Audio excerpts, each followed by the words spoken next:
ASCCA is one of the capacity builder partners this year for Be Connected, and we are providing digital mentor training and support in regional and remote WA and the Northern Territory. And so as part of that program, we're providing opportunities for our members and our mentors to come along to these clubs forums each month and share a bit of knowledge and understanding. So today you've been spared from me speaking to you, and we've found Peter Elliott, who, correct me if I'm wrong, Peter, you're one of the trainers from the Computer Pals of the Hills. Yes, correct. Yes, in New South Wales. For 5 whole weeks.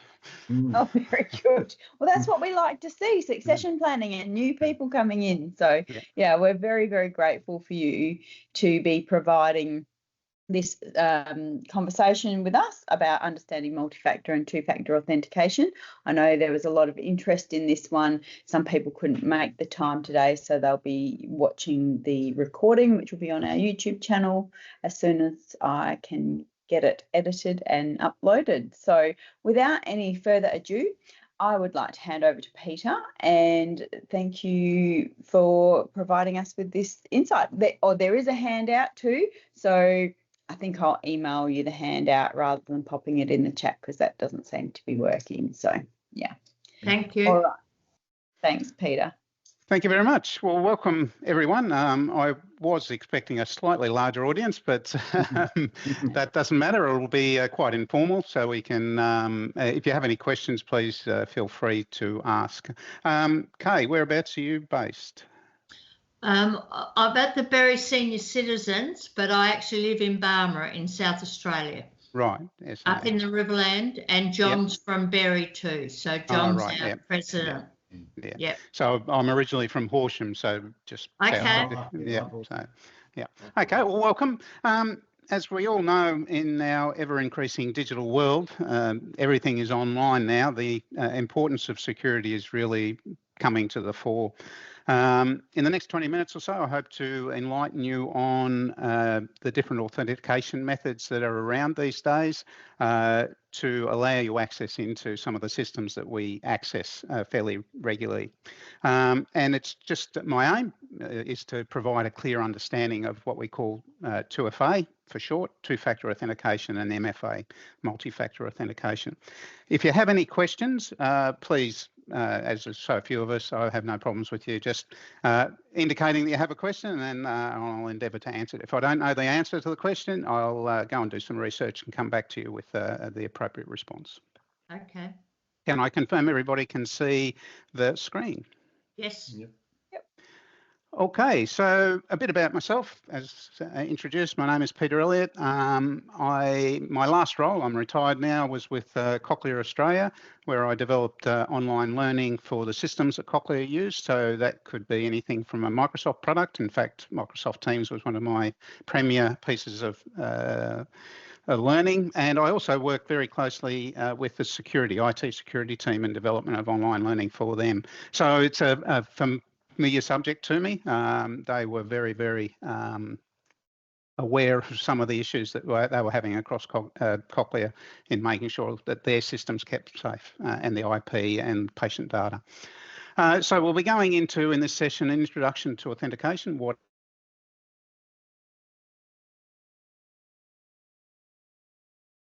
Hello. We just lost you for a moment. My headset's just disconnected for a second there. Hopefully that won't happen too often. Right, so we'll be looking at two-factor, 2FA. We'll be understanding multi-factor authentication, so that's an enhancement to 2FA, and then we'll have a look at the benefits and so on of those. So authentication, to start with, is the process of verifying the identity of user when they're accessing a system. This might be an online bank account or email account, and it plays a crucial role in safeguarding your sensitive information and ensuring that only you, as the authorised person to access that information, is accessing it.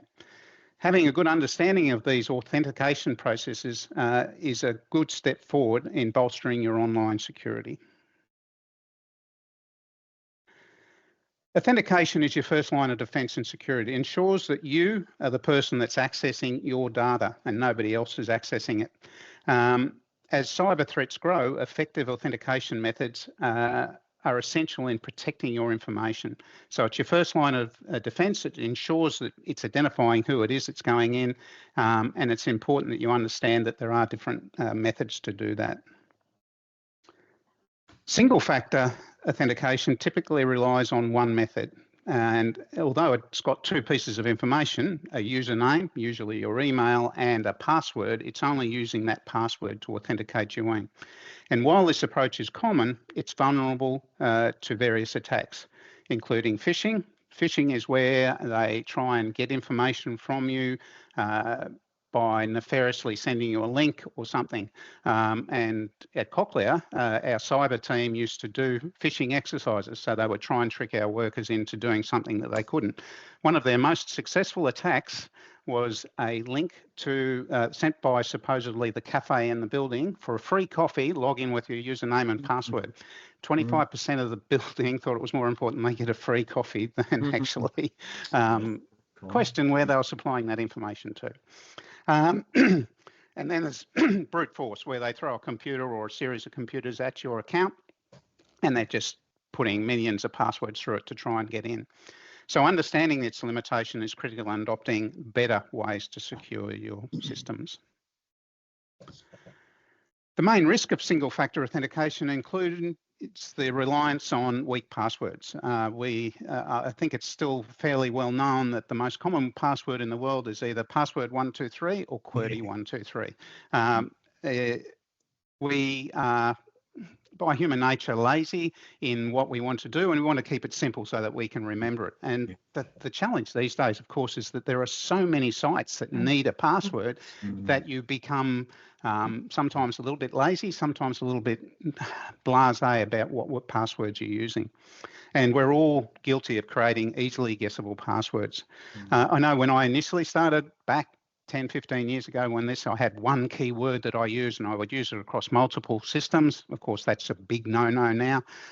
So that because if they guess one password, another limitation is if they find an old site that's no longer security protected, they may very well get the information from that, and it might be your email address and a password, and then they'll throw it at newer systems hoping that you're still using that password in the modern day. Yeah, makes sense. Yes. Yep. So it's human nature that if we've got to create so many, we just create the same one because it's easily guessed. Remembered is more importantly. Thus, clear single-factor methods are not sufficient or robust enough to keep our data secure. Two-factor authentication, or more commonly known as 2FA, adds an additional layer. So where we've got a username and the password as the authentication, we're now adding another layer on top of that.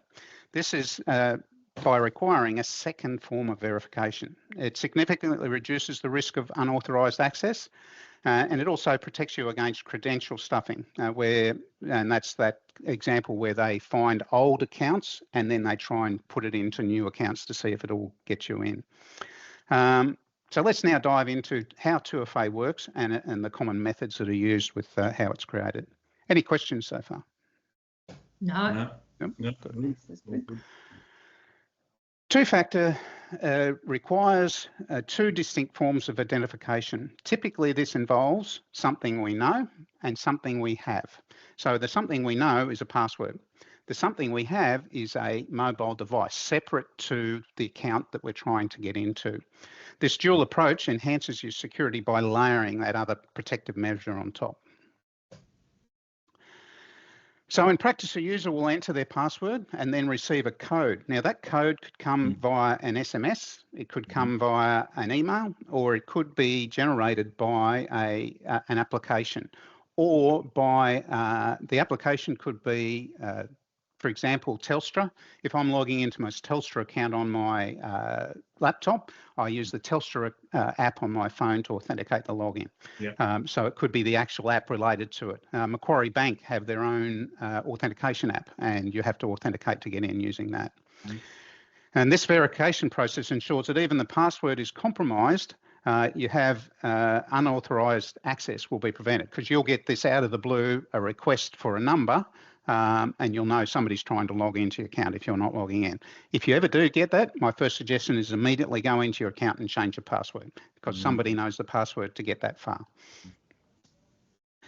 So having this extra set sometimes can seem a little bit inconvenient and may feel like, oh, I've got to have my phone with me if I'm trying to log into the internet and so on and so forth. But that inconvenience is far better off than you spending time trying to get your account back if it's been stolen and retrieve all that data at a later stage. Yep. Common methods of 2FA include the SMS-based code. So that's where you've added your phone number to the account in the security settings. And when you log in with your username and password, it then comes up with a screen. I'll show you some demonstrations of it in a second, where it actually says, here's the text comes into your phone. You've got a number in it. You simply type that number into the screen. Yeah, that's the one that's used most of the time. Yep. And it's the easiest one to fix if there's a problem, and I'll talk a little bit about personal experience shortly on that one. And there's also some cases now with the company that I just work with. Some people, because what we do, we wanted people to authenticate to log into their work account. That had required putting on a personal phone some sort of authentication, and some people refused to do that. So we had to issue them a token, and that token was just a little tiny device about this big, and it had a 6-digit number, just randomly generated it and kept it. There you go. There's one on the screen now. And the trouble with those is you can see the size of them. They do get lost easily, and therefore there's a security compromise because that device is linked to an account and therefore could be compromised in that way. But it is an acceptable way to two-factor.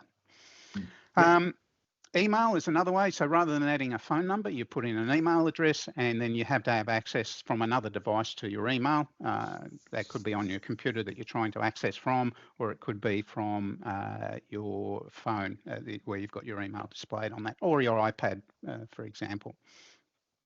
And then there are app-based applications, and I've got two displayed here. You can see the Authenticator app on the left, the little blue icon there, or Duo. These are two of the probably main authentication apps that are available. And these allow you not only to add, so in the case of the Microsoft one, Microsoft accounts, but in my Microsoft one, I've got I did have a LastPass account, password manager, my password manager, NordVPN. So I've got multiple other accounts that link into it, and you have to do a setup process within the account. Tiny little problem, and I will elaborate on it a bit more when you change phones, and you have to be very, very cognizant of that. Hello, Jennifer. Hi, Jen. Oh, you're muted. Hi, Jen. Very sorry about the technical issues I've experienced. It's now raining, and Raining? and the Shire is mowing the lawn right outside of where I am. Yeah. You know, Walker, so no problem. Yep. Oops. Okay. Can I just confirm that you can see a Nord with sorry something went wrong on there? Yep. Yeah. Okay. Right. So when I click on try again, I just need to unlock my password manager. Of course, it wants everything. Just while you're doing that, I wanted to talk about my Apple environment with my SMS tokens and email tokens. If I'm using the Safari browser, it auto-populates anything that comes in through SMS or email. So good. Makes my life so much easier.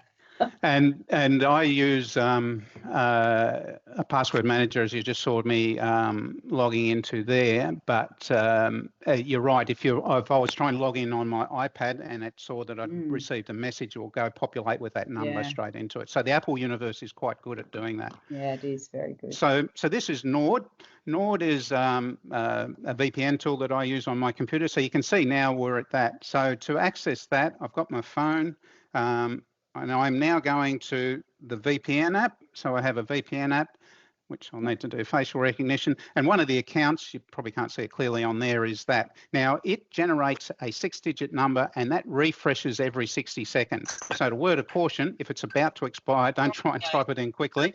Wait till the 30 seconds resets. So, in this case, I've got 2 seconds. It's just coming up. So, I've just had a new one. So, I'm just going to type that in now.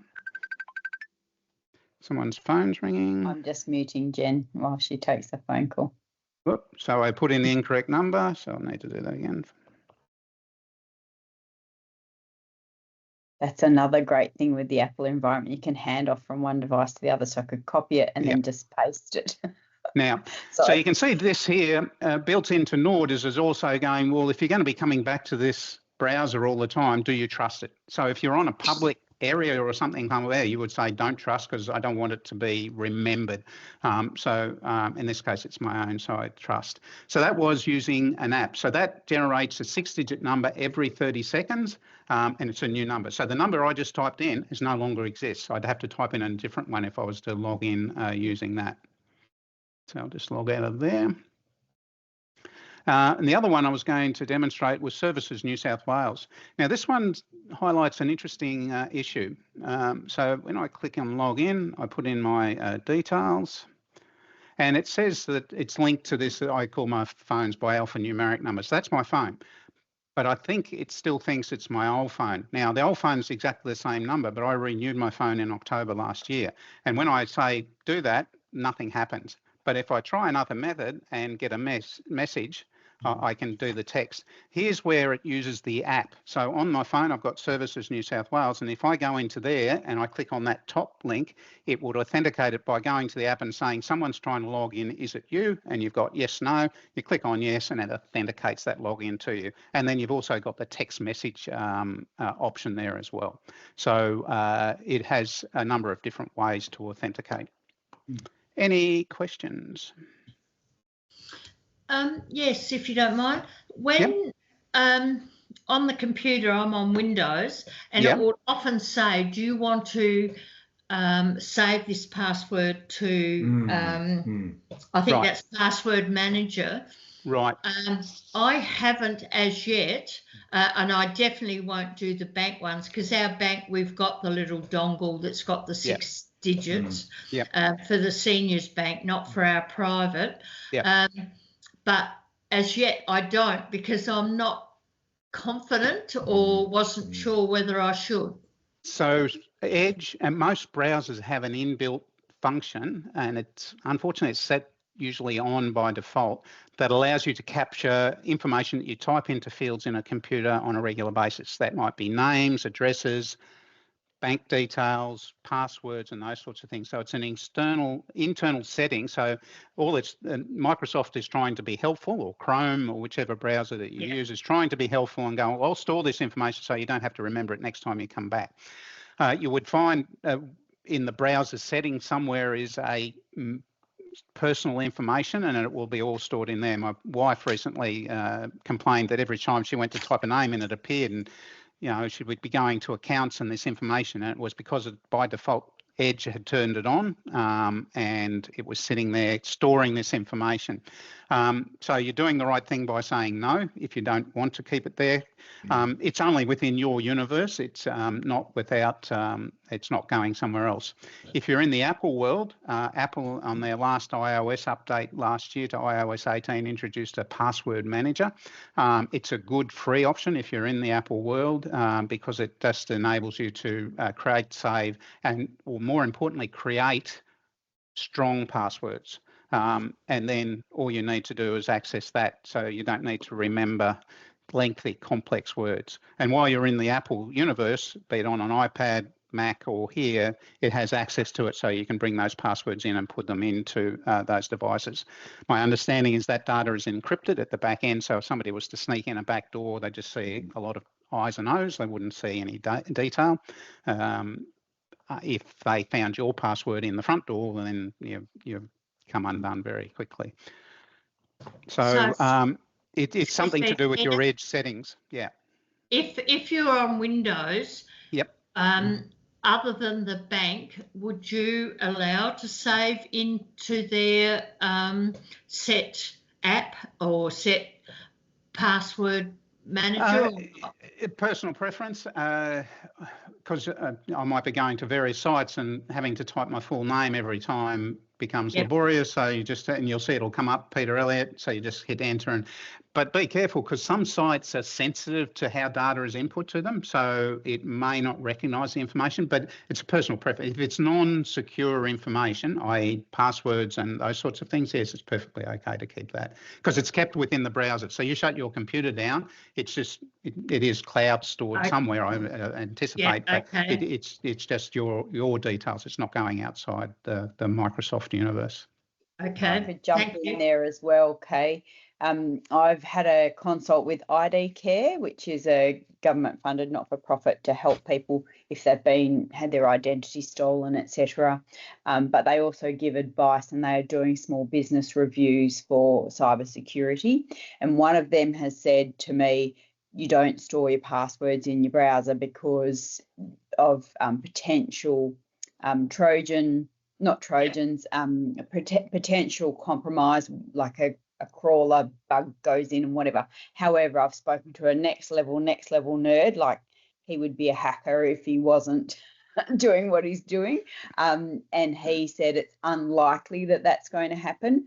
So my suggestion would be to make sure if you're in an Edge browser signed into your Microsoft account, you have that multi-factor turned on your Microsoft account, which I think most organisations like Microsoft, etc., are moving to enforcing two-factor, multi-factor type authentications. Anyway, correct me if I'm wrong, Peter, but that would help keep you safer. Yep. But like Peter said, if you have an iPhone, definitely use the Apple Passwords app. It's amazing. It's a bit of a game changer. Yeah, it's very simple to use. Yeah. Okay, continuing on. So we've talked about two-factor and how it's used. We're now going to branch on to an extra layer of security, and this is called multi-factor authentication. And so it means having extra checks to prove your identity, and therefore adds yet another layer of security.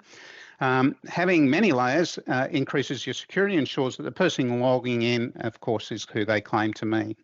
So MFA has three specific areas to it. It usually relies on something you know, your password, something you have, a telephone, and something you are. And that could be an eye scan, finger scan, or biometrics of some sort for you to access the device. It may only still use two factors, but it may split to it. So it might use bio this time and it might use text next time. So it splits it up. So it gives you an extra level of security in accessing. The key difference between MFA and 2FA is that while 2FA specifically requires two, MFA can involve multiple methods just beyond the two, proving even more robust security. And talking about Microsoft, here's an example. When you go into your Microsoft account and go into security, you can set up multiple areas of authentication. So you can see at the top here, this was taken from a Microsoft screen. You've got face, fingerprint, PIN, or security key. A lot of computers, I use a Lenovo, and they have a finger scan. Again, sitting next to security had two advantages. I heard a lot about what they can get in and what they can't do. But one of them is that apparently a finger scan on these sorts of laptops can be easily manipulated and duplicated. What? So that was a nasty thing. The other bad thing of sitting next to security, of course, was that if I ever walked away from my desk and left my laptop open, the head of security would take great delight in typing my resignation letter on the computer and having the button set over send to my manager. So yes, you never left your computers unlocked with the security team around. The possession one is use the app. So the Authenticator app is specifically dedicated to Microsoft. You've got the authentication app from Microsoft that you can use to authenticate it. You've got the email and you've got the text. So there are multiple levels of authentication that can be used, and it will flick between different ones whenever you're accessing that system.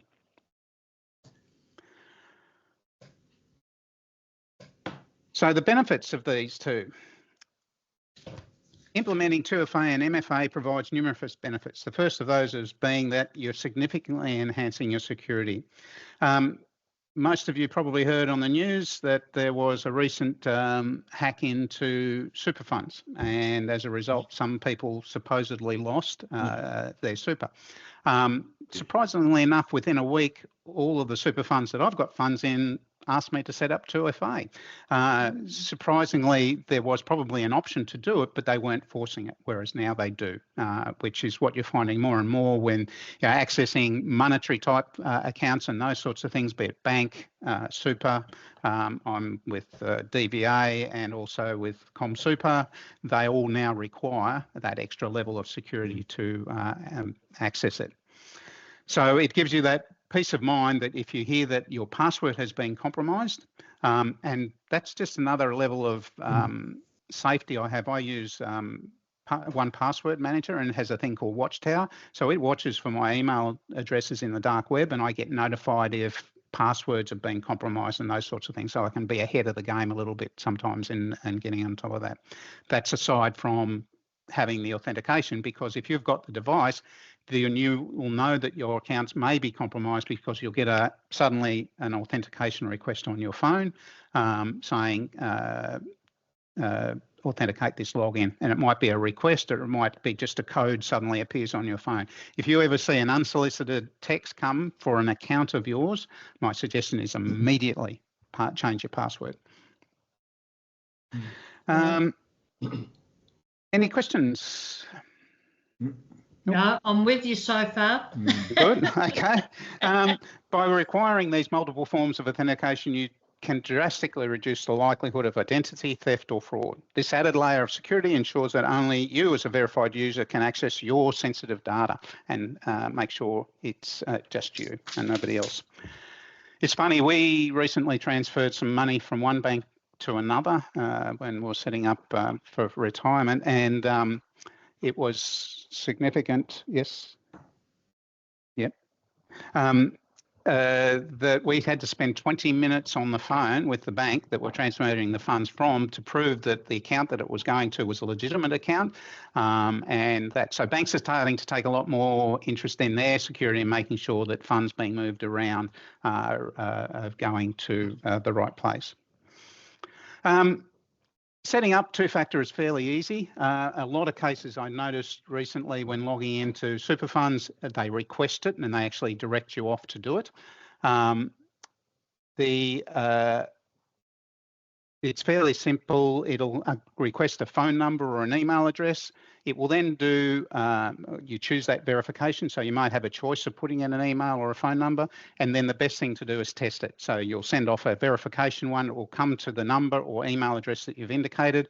You then type that in. If you're using an app, it's usually the reverse. You go to the app and you go add account, and then on the account that you're using, be it, what's an example I've used recently? Microsoft was one. There'll be a QR code appear, and you scan from the camera within the app, you scan the QR code and it sets up that link between the two. So it's always good to test that at the end and make sure it all is working, because little tiny things can happen. So a recent example, I bought a new phone in October last year. Now, I had backed up my apps through the iCloud and app, but what I didn't realise that the Authenticator app, when it relaunched onto my new phone, came empty. So all the authentications I had on my old phone were gone. So ideally, if you are transferring to a new phone, keep them together and authenticate and get the new authenticator set up before you scramble and delete the old phone. Because if you do that, it took me 2.5 days of going through backways, contacting systems and so on. For example, Macquarie Bank one, it completely deleted. I had to contact the bank and spend an hour on the phone getting them to reconfirm it was me so I could relaunch the app and do those. So changing phones is not as easy as it used to be of, pull a SIM card out, stick it into another one.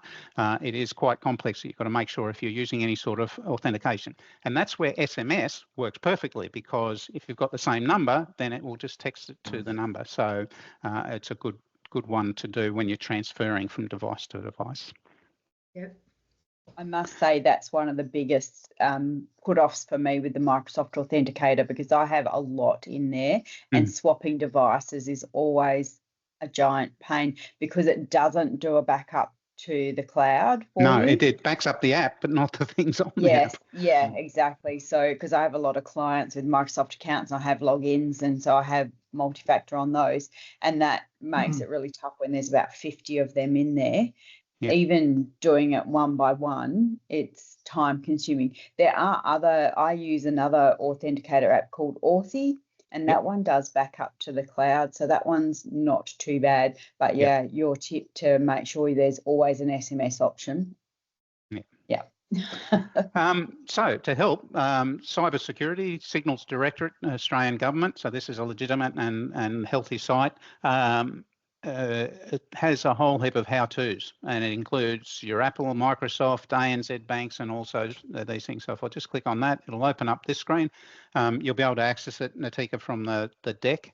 And this is a good one to come through. So it talks about MFA and 2FA, but more importantly, as you scroll down, you get to these things. So if you wanted to set up 2FA for your bank account, and you're with the CBA, you could come into here and it takes you to a CBA site, and it talks about how to set up your two-factor authentication. So some really good information there on doing that.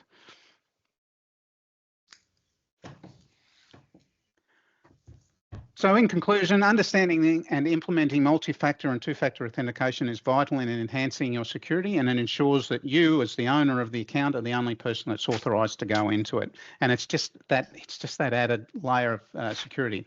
To add a fly in the ointment, there are new ways of authenticating yourself into it. I've got it set up on my Google account at the moment. It's called Passkey.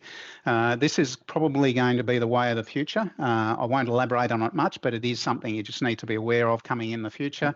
It's basically a little bit of text or code on your computer and a little bit in the area that you're going to, and they've got a match for it to come in. So it completely removes the requirement to have passwords in the first place. But just be aware that's coming. I'll just cover off some security questions before we go to final questions, but a couple of key things is don't click on accounts, sign in hyperlinks. If you get an email from your bank, supposedly, that says click here to access your statement, I would never ever click on that link. I'd always go to my known from my browser, either a shortcut or go into the bank and log in that way. I would never access an account from an email account, even if it is a legitimate one. And you'll find most times the banks will say your new statement is available, go to the account and log in. They'll never provide a hyperlink for you to click on to go to. Don't share MF codes. If you get somebody ring you up and say, oh, can you just authorise this login? I would never, ever do that. And again, if you get that unsolicited request, i.e. a text appears on your phone for your CBA account with a number, I would immediately go into the account through a link that I know is safe and change that password immediately. You should use MFA wherever possible. It is becoming more prevalent, and I said initially it's going to be a pain because it's something you've got to do extra. You haven't got the convenience to type in my username, password, bang, I'm in the account. I've then got to have my phone. I've got to find the text and type it in. They are making it easier that systems will talk to each other and move that information across. Keep it up to date. Ensure that alternate authentication methods such as your recovery email addresses are at least secure as the primary ones. So this is making sure. So for example, I've got two email addresses that I use a lot. I've got a Gmail account and an Outlook account. My Outlook account is for all my professional, personal stuff. My Gmail account says when that account says, oh, I need a password to progress, well, I'll give it to that. Google has a great filtering thing when you add a plus junk into the title of the things that filters that out, which I use a lot. But that's sort of, I split that out. So I know that when a Gmail email comes in, it's usually sales, marketing, all of that sort of stuff. But if I get something into my Outlook account, it's something related to what I do. And I keep them, I have a security model that scans those incoming emails as well. Remember to transfer your authenticator. That is a key one. I could have saved myself probably 2.5 days work if I had have simply, when I was at the Apple shop, said, before you take my phone away, I will, while I'm doing this, authenticate and update that across onto the new one. It would have saved me a lot of work. Because you get into a a circle where you can't get out of. It goes, and we've got somebody staying with us at the moment who's lost their phone. They're from the UK. It got washed out to sea. Long story, but I won't go into it. Anyway, so they had to get a new phone, but they're trying to log into their English phone account, and they get to a situation where they have to authenticate, but they haven't got their phone to get the number, so they can't authenticate their login. So, so that would probably entail you having to spend a long time on the phone justifying and confirming who you are, because they're very suspicious of people ringing them up and saying, I'm John Smith, I've lost my phone and I need access to my account. There would be a fairly lengthy process to get you into that. Okay. So that wraps it up. Are there any questions? Yep, I've got a couple. Okay. When they, before I said about people saving it, saving their password on Windows, yep, where they've said, do you want to save this password? If they have said yes, how do they now get in to get rid of those passwords? Okay, it's within the settings. So this is the Edge browser. This I can only show you from an Edge perspective, but it's within that there are, and I've got to remember where it is. In the three little dots, Peter, and there'll be yes, of course, yeah. settings. Yeah. Yeah. So all of I've the gone browsers are similar. Yeah. Yeah. So you can see in here we've got three little dots, and as we come down, you'll see settings. And it will open up, and you've got privacy, search, and services. So you click onto that. Or if you search for passwords in the search settings up the top there, that's always my go-to, is searching it. That will show you your, So sync, and then you'll see here we've got passwords. Yes. And when you open that up, it says I've only got 2 saved in there. So and so this will list off any passwords that you've got saved in there, and you can go. So, for example, with the choice one, it won't show your password, Peter. No, so that's okay. It's just I think I'm going to get people asking, "Oops, I've already done that. How do I get rid of them?" So you can see now I've given permission to go in. I can hit delete, and now that's gone. Yes. So it's again, it's added some security. It says I'll let you in, but you've got to prove it's you again. So again, with this holidays one, it's let me in, and I've just got, I can edit it, or I can delete it like I've done there. So now there's no password sitting in within my password manager from the Edge browser. Yep. And Chrome is similar with that one, Kay. So if you're using the Chrome browser and that's asked you and you've saved in there and you want to get rid of them, that's the same process. And you will have to authenticate who you are using probably the computer's password to get into that. And if you're on a Mac, the passwords app, I would leave them in the passwords app, because like Peter said, he has a service that actually alerts him if something's been compromised. The passwords app in the Apple environment also gives you an alert if it notes that you're that there's been a data breach somewhere. So okay, I don't know if any of ours have got Macs, but that's all right. That was one. Now before you had that to set up with your at least a 2, I'm not sure if all emails, like your primary emails, would that have already been a 2-factor, or do we have to actually set that up? Because I'm positive people with their financial account would have done that with the 2, but I'm just thinking whether the primary email would have already been set up with a 2-factor, or how do we go in to set it up as a 2-factor? Well, that would depend on what the email is based on, if it's Gmail or Microsoft or another internet, or like the old Big Pond that a lot of people have, which is not a great system, because that's Telstra login. So you'd be setting up your Telstra 2-factor to access your webmail in Telstra. Google has its own setup. I actually use passkey with that now, so I can't sort of demonstrate that. Yep. Microsoft. I would think just going by the area, I think it would mainly be Gmail and Big Pond. Yeah. So so if you've got a Telstra account, that's how you access your webmail. You would set up Two-Factor on your Telstra account, and that would ensure Two-Factor into your emails. Okay. Yep. And I don't, let me just check. I would be advising people to move off of their Big Pond emails. I know that's a giant pain, but the advice is that Telstra are going to be, a lot of the internet service providers where we traditionally received emails with our ISP account are moving away from hosting emails because it's expensive and it's a big risk factor, etc. So I've been a Westnet client, had been for 20 plus years right from the beginning. My folks were also on Westnet because that's what I set them up with. Their password on that was a 5-character, all lowercase, and that got compromised when Westnet got compromised. So with that information, they were able to access Mum's MyGov account. They were able to go in and manipulate the Centrelink payment, which she doesn't get a lot, like it's $30 a fortnight or something, but it was going into a separate account. They've asked for a $500 cash advance and set up repayments, etc., all because that email was weak. So MyGov has moved over to more secure stuff.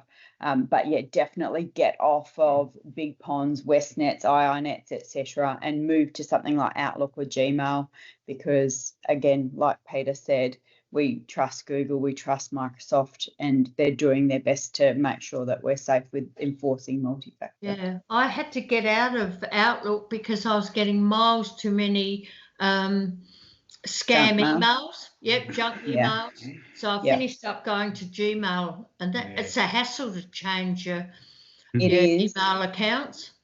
So you'll see on the screen, one of the links. Excuse me, how'd you get into that, Peter? So the link that Natika will send out, hopefully in the chat. So it's in the deck. Has the things in. I saw your list. Yes. Yeah. So in here there is Gmail and a Yahoo one.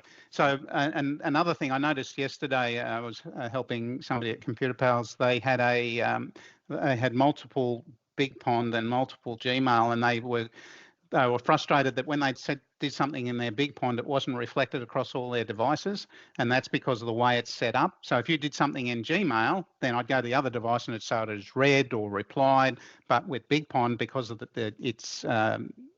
way it talks to the internet, basically, it's an old way of managing emails. It doesn't talk to that and then talk to the other device. It just does it on your device. It doesn't talk backwards or anything. It's set up for dial-up networks. That's what it was set up for. That's how old it is.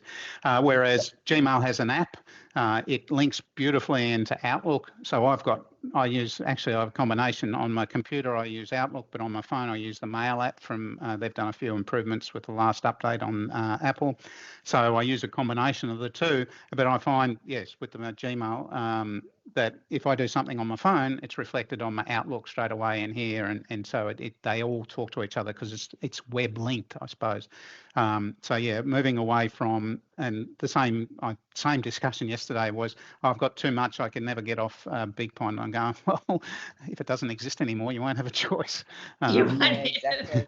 Well, it's interesting because I get my emails on the computer and on my Apple, but because I've got the Big Pond, which is seniors, and my private one, which is Gmail, and some things I don't get on my phone, but when I go into my computer, which is Windows, there's an email for Big Pond that didn't come to my phone.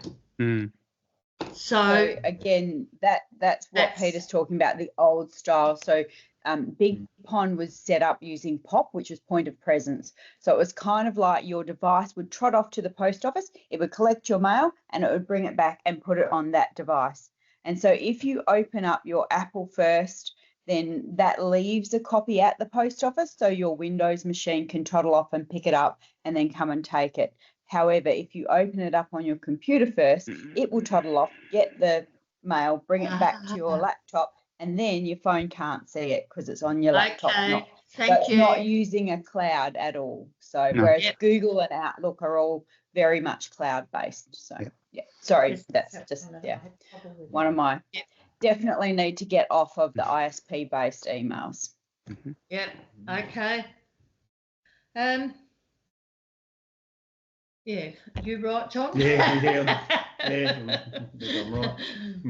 Right. Yeah, that's right. We'll talk about it later. But getting your backup after, and that will be good. So, no, thank you very much. Because when that email came out, when the ASCCA newsletter came out, and I'm thinking, I don't know what. I knew what you were talking about, but I didn't know how to do it, and that's why I emailed back and said, "Please help." Excellent. All right. Well, I will be posting. I'll be posting. Going back to the old school, emailing out Peter's handout. And do you want me to send out the slideshow as well, Peter? Yeah, they've moved there. Yeah, all my speaker notes are on there and everything, so that's quite okay. Yep. And we'll be popping this recording up onto YouTube hopefully by the end of the week. So keep an eye out. And if you've got people that want to see it, then definitely share the YouTube link with them. Thank you so much, Peter. That was really, really useful. And it was great. Peter. I think Peter, Big Pom. Lovely. Thank you so much. It was lovely to meet you. And I'm sure we'll talk again. Thanks for being part of Club's Forum. Yeah, really, thank you. It was much appreciated. So we haven't had a think about what we're doing for May yet. So if you've got anything that you're after, let me know.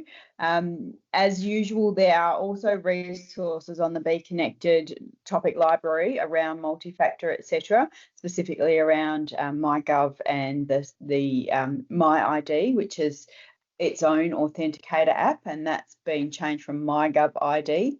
Thank you so much today, Peter. Thank you very much. Cheers. Bye. Thanks, Nikita. Bye.